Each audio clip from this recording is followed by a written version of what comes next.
Viewers, farmer লাভার রাজু চ্যানেলে সবাইকে স্বাগত। প্রিয় মরিচ চাষি ভাইরা, একটি গুরুত্বপূর্ণ ভিডিও নিয়ে আপনাদের মাঝে চলে আসলাম। আপনারা অনেকে ছাদ বাগানে, কেউ জমিতে মরিচ চাষ করে থাকেন। বর্তমানে মরিচ গাছের যে সমস্যা দেখা যায় তা হলো ফুল ঝরে পড়া এবং গাছের পাতা হলুদ হয়ে পড়ে যাওয়া।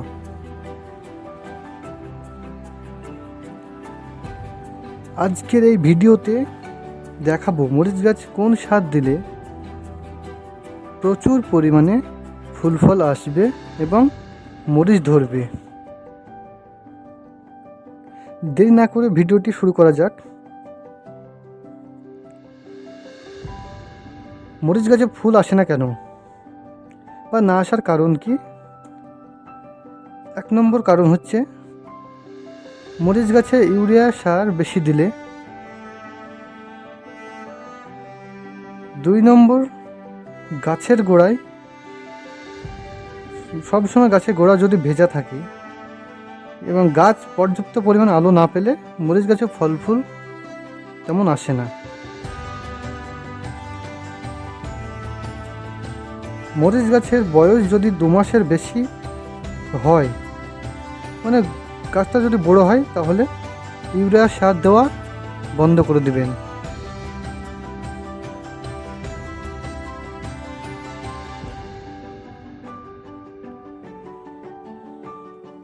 মরিচ গাছের প্রচুর ফুল ফল আসার কারণে পটাশের গুরুত্ব অনেক বেশি, তাই জমিতে পর্যাপ্ত পরিমাণ পটাশ সার ব্যবহার করবেন। এই সারের মূল উপাদান হচ্ছে পটাশিয়াম। গাছে পটাশের অভাব হলে কি কি রোগ দেখা যায় দেখুন। 1 নম্বর, পাতা হলুদ ও বাদামি বর্ণের হয়ে যাওয়া। 2, গাছের বিকৃতি আকার ধারণ এবং বৃদ্ধি কমে যাওয়া। 3 নম্বর, ফুল ঝরে পড়া। এই রোগগুলো পটাশের ঘাটতিতে দেখা যায়, তাই গাছের গোড়ায় পর্যাপ্ত পরিমাণ পটাশ সার মানে এমওপি সার ব্যবহার করবেন। তাই যারা জমিতে মরিচ চাষ করে থাকেন তারা কাঠা প্রতি প্রায় 500 করে পটাশ দেবেন। আর যারা টবে মরিচ গাছ চাষ করে থাকেন, মানে ছাদ বাগানে করে থাকেন, তারা প্রতি টবে 1 থেকে 1.5 চামচ পটাশ দেবেন। দেখবেন ওই সমস্ত রোগ থেকে